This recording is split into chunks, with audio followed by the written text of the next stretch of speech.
안녕하세요. 상승미소입니다. 6월 FOMC 많은 사람들이 관심을 가졌죠. 트럼프 대통령이 강하게 금리 인하 압박을 지속해왔고, 그에 앞서 ECB 드라기 총재가 유럽 중앙은행 ECB의 추가 완화 가능성을 언급하면서 시장이 환호했기 때문입니다. 오늘 FOMC가 어떤 내용으로 회의를 마쳤는지 먼저 그 결과부터 말씀드리겠습니다. 일단 오늘 새벽에 마친 미국 연준의 통화정책회의는 기준금리를 기존에 2.5%로 동결했습니다. 그런데 동결에 사람들이 금리 인하 안 했다 해서 실망할 수도 있다 이렇게 댓글에서 얘기하셨었지만, 중요한 건 금리 동결이 아닙니다. 금리 동결 이후의 가능성이 더 중요한데요. 이 가능성은 FOMC 주요 문구에서 확인할 수 있습니다. 일단 핵심 문구 세 가지를 보면 그 인내심, patient죠. 인내심 있게 지켜보겠다. 이 얘기는 가능하면 금리 인하를 안 하겠다라는 의미였는데, 일단 오늘 그 성명서에 보면 뒤에서 말씀드리겠지만 인내심이라는 문구를 삭제했습니다. 즉 그 삭제한 이유는 미중 무역 전쟁, 그 다음에 그로 인해서 글로벌 교역량의 둔화, 이러한 경제 상황 변화, 경제 상황이 안 좋아지고 있다는 점을 인정했습니다. 두 번째는 the central bank also left the door open, 그러니까 가능성을 열어놓은 거죠. 이게 무슨 가능성이냐? 향후 FOMC 7월과 9월 아니면 12월 이때 열릴 이제 세 번의 그 FOMC가 더 남아 있는데요. 이때 2019년 나머지 기간에 금리 인하 가능성을 열어둔 거죠. 그러니까 시장이 좋아할 만한 문구를 넣어놨습니다. 그리고 이번 그 금리 동결에서는 8명의 페드 멤버가 기존금리 유지하는 것, 그 다음에 1명이 인하하는데 의견을 냈다고 합니다. 그렇다면 구체적으로 성명서를 보면 어떤 문구가 바뀌었는지 알 수 있는데, 그 성명서를 좀 찾아왔습니다. 보시는 성명서에서 보면 그 붉은색에서 그 끄은 거 있죠? 이렇게 마이너스 표시 밑으로 끄어버린 게, 지워버린 게 그 지난 3월 FOMC고요. 그 다음에 옆에 써 있는 게 이번에 바뀐 겁니다. 근데 전부 많이 바뀌었는데 핵심부터 따져보면요.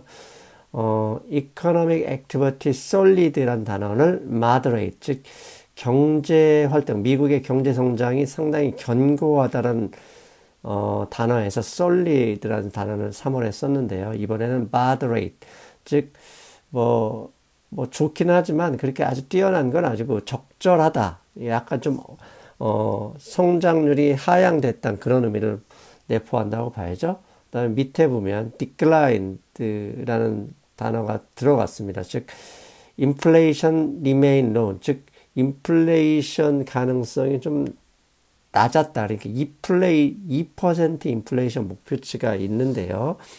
그 목표치보다는 조금 낮다.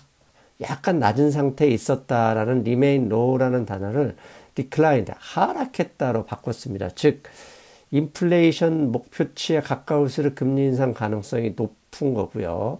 그런데 떨어졌다. 뒤에서 설명드리겠지만 1.8%가 아니라 1.5% 수준으로 떨어졌다. 이렇게 했거든요. 즉 decline이라는 단어를 삽입함으로써 인상 가능성은 없고 오히려 인하 가능성이 높아졌다. 이렇게 해석할 수 있는 여지를 남겨줬습니다. 그리고 뒷부분을 또 보면은요. 뒤에 위에 파란색 박스죠. be patient라는 단어 밑에 있습니다. be patient라는 단어가 삭제됐고요. 그 다음에 추가된 단어는 uncertainty, 이게 발음이 헷갈립니다. 불확실성이라는 단어가 추가됐습니다. 이 불확실성은 결국은 미중 무역 분쟁으로 인한 글로벌 경제의 악화 가능성에 대해서 추가를 해버린 거고요. 그 다음에 밑에 지운 거 보면 Global Economic and Financial Development, 이 단어를 삭제했습니다. 즉 금융시장이 불안하거나 그런 게 아니라 미중 무역 분쟁, 그러니까 대외 변수 때문에 어쩔 수 없이 면밀히 살펴보고 있다. 이런 의미를 넣어버린 거죠. 그래서 주식시장은 금리 인하 자체를 좋아하는 건 아닙니다. 미국 경제가 나빠지고 있어서 금리 인하한다 그러면 바로 하락 가능성이 높지만 미국 경제의 문제가 아니라 미중 무역 분쟁이라는 대외 변수 때문이다라고 어쩌면 억지로 말을 만들어낼 수도 있는데요. 일단 시장이 원하는 말을 해줬다. 이렇게 평가할 수 있습니다. 그리고 이런 것을 이제 정리한 게 CNBC에서요. FOMC 이번 성명서의 주요 포인트를 3가지로 뽑아놨는데 그걸 좀 가져왔습니다. 맨 위에 거 보면 3월 FOMC에서는 인플레이션 수치를 약 1.8% 정도로 봤는데요. 이번 6월 FOMC에서는 1.5%로 떨어진 거죠. 그러니까 즉 앞에서 언급했던 대로 금리 인상 가능성보다는 인하 가능성 여지를 높여둔 거죠. 그렇게 말씀드릴 수 있고요. 그다음에 이제 에너지와 그 식품이죠. 식품 부분, 즉 코어 인플레이션 수치도 3월보다는 사실 석유 가격이 많이 떨어졌잖아요. 물론 곡물 가격은 좀 인상된 것을 감안하더라도 3월 코어 인플레이션 수치가 2%였는데 6월에는 1.8%로 떨어졌다고 합니다. 즉 이 수치조차도 금리 인하 가능성을 높여준 거죠.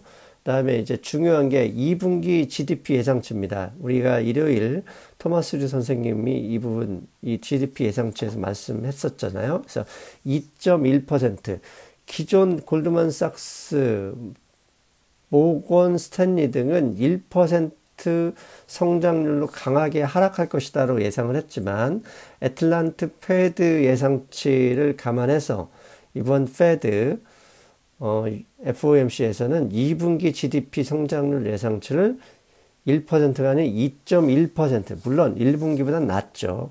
그런데도 2.1% 성장으로 상향했습니다. 상당히 좋은 내용이죠.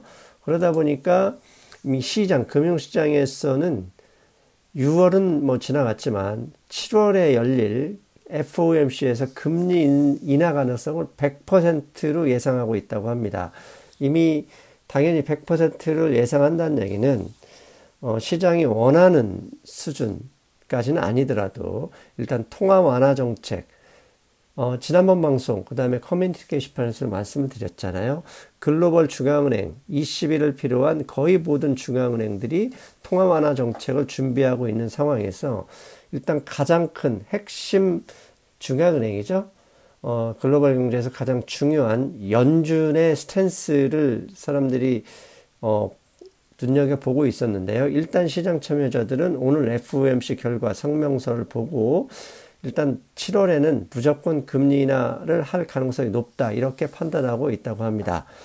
그리고 중요한 게 FOMC가 끝나고 파월 의장이 기자회견을 하잖아요. 그 기자회견에서도 파월 의장이 몇 가지 중요한 내용을 말씀하셨습니다.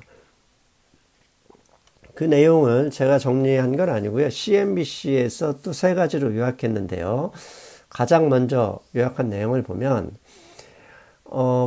Jerome Powell says the case for interest rate cut has strengthened. 즉 향후 금리 인하 가능성이 높아졌다고 인정을 했다는 얘기입니다. 즉 시장이 기대하는 글로벌 중앙은행들의 통화 완화 정책을 그 통화 완화 정책에 연준도 참여할 가능성이 높다고 인정한 것이죠. 그다음에 두 번째 보면 일부 페드 멤버는 높아진 통화 완화 정책과 경제 상황에 대해서 걱정을 했다. 이렇게 언급을 했습니다. 그 경제 상황 걱정에서 경제 상황이 뭐냐? 2% 인플레이션 기대치가 올라가지 못했다는 점과 중국과의 무역 분쟁의 파급 효과가 가장 크다.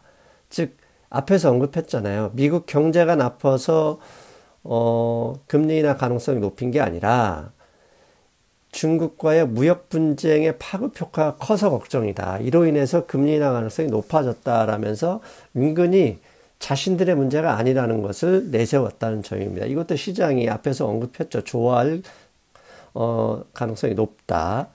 그다음에 페이스북의 암호화폐 리브라죠.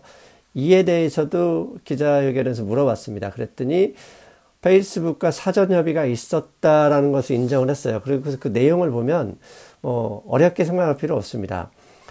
어떠한 암호화폐든 페드의 손바닥 안에 있고 페드가 이것을 허락하는지 인정 여부가 중요하다는 걸 암시합니다. 즉 디지털 커런시, 암호화폐, 디지털 화폐라는 단어를 쓰지만 통화, 그 돈, 머니의 역할을 하러 나온다면 페드가 인정하지 않을 수도 있다는 점을 강조했다라고 볼 수 있습니다.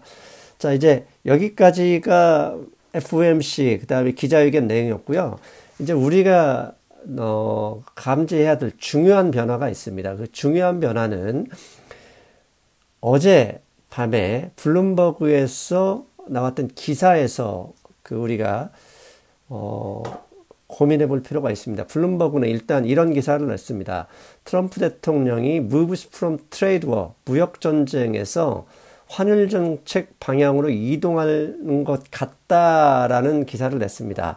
근데 이 기사의 근거가 뭐냐면 그 전날 드라기 총재 ECB죠. ECB가 그 통화정책 완화를 강하게 시사를 했었는데 이에 대해서 트럼프 대통령이 트윗을 통해서 약 3개의 메시지를 날렸습니다. 그러면서 강하게 반발했는데 이게 무슨 얘기냐.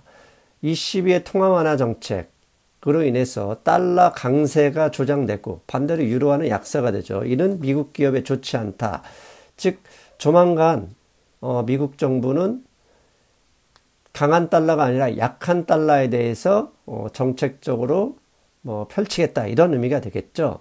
그런데 미국 대통령들은 전통적으로 강한 달러를 선호한다 했지만 트럼프 대통령은 정반대죠. 한 번도 강한 달러를 좋아한다고 얘기하지 않았고요. 오히려 약달러가 미국 경제에 도움이 된다고 얘기했습니다. 그런데 ECB의 정책에 대해서 비꾸면서 앞으로 정책 변화가 나올 수 있다. 그런 의미가 나온 거죠. 그렇다면 트럼프 대통령의 무역전쟁, 관세정책이 아니라 이게 통화정책, 즉 환율전쟁으로 옮겨진다면 물론 이게 옮겨진다는 게 28일, 29일 양일간 열리는 오사카 G20 정상회담에서 미국과 트럼프 대통령과 시진핑이 만나기로 돼 있잖아요. 그때 정말로 합의 가능성이 높아진다면 그렇다면 관세전쟁이 아니라 이제는 통화정책, 환율전쟁으로 옮겨질 가능성이 높아지는 거죠. 만약에 그게 확실해진다면 관세전쟁에 대한 불확실성이 사라짐으로써 주식시장이 좋아할 환경이 조성될 수 있고요. 두 번째는 환율전쟁 한다는 얘기는 금리 인하 또는 미국의 양적 축소, 매월 500억 달러씩 지금 축소하고 있는 이것에 대해서 중단 가능성을 압박할 수 있다는 얘기죠. 이 환율전쟁이라는 것은 글로벌 유동성 확충 경쟁으로 이어지는 거죠. 이게 무슨 얘기냐면 금리 인하나 양적 완화를 재개하는 등에 인해서 유동성을 퍼부어야 통화 가치가 떨어지는 거니 주식시장이 좋아할 수밖에 없는 것이죠. 그 점을 여러분 관심을 가지고 봐야 될 거고요. 그 다음에 또 중요한 게 미국이 모든 나라를 대상으로 하는 것은 아니죠. 대미무역 흑자국 중에도 대미무역 흑자국 들을 대상으로 통화정책, 환율정책을 시비를 걸 건데 그렇다면 대미무역 흑자국, 주요 흑자국이 어디에 있느냐? 중국, 일본, 독일은 이제 마르크가 아니라 유로화죠. 그 다음에 한국, 핵심이 이 4개국입니다. 최근에 인디아, 베트남 등이 있는데 베트남은 뭐 거의 손대지 않으니까 인도에 대해서도 환율 강세를 유지할 가능성이 높습니다. 그렇다면 즉 미국의 대미무역 흑자를 내고 있는 이머징 환율 강세 가능성, 즉 달러 원 환율이라면 환율이 하락할 수 있는 가능성을 눈여겨봐야 됩니다. 이렇게 환율이 하락하게 되면 외국 자본들 주식시장에서 환차익을 노릴 수 있기 때문에 긍정적으로 볼 수 있습니다. 아무튼 이러한 통화정책 회의, 그 다음에 블룸버그의 기사 등을 감안할 때 향후 달러화 약세를 예상할 수 있다 이렇게 볼 수 있는데요. 오늘 새벽 달러화는 이게 블룸버그 달러 인덱스인데요. 강하게 하락했습니다. 그렇다면 우리가 살펴봐야 될 게 위안화와 원달러 환율이죠. 위안화도 6.9495 수준에 있던 게 19일 이후에, 물론 이제 그 당시에는 시진핑과 만난다 이런 이야기가 있었던 거에 기인하겠지만 현재 6.89까지 하락했습니다. 그 다음에 원달러 환율도요. 1187원 6원 기록하던 게 현재 새벽 4시 50분에 1172원까지 떨어졌습니다. 향후 이 달러원 위안화 환율이 하락하면 금융시장 안정화에 도움이 될 거라는 것, 그 점 눈여겨봐야 될 것 같습니다. 핵심은 결국 28일, 29일 시진핑 주석과 트럼프 대통령이 무역 분쟁, 관세 분쟁에 합의할 가능성이 높은지 여부를 눈여겨보고 주시하셔야 될 것 같습니다. 자, 여러분, 오늘 새벽 FOMC 결과는 여기까지입니다. 저는 일요일 금융시장 브리핑에서 뵙겠습니다. 안녕.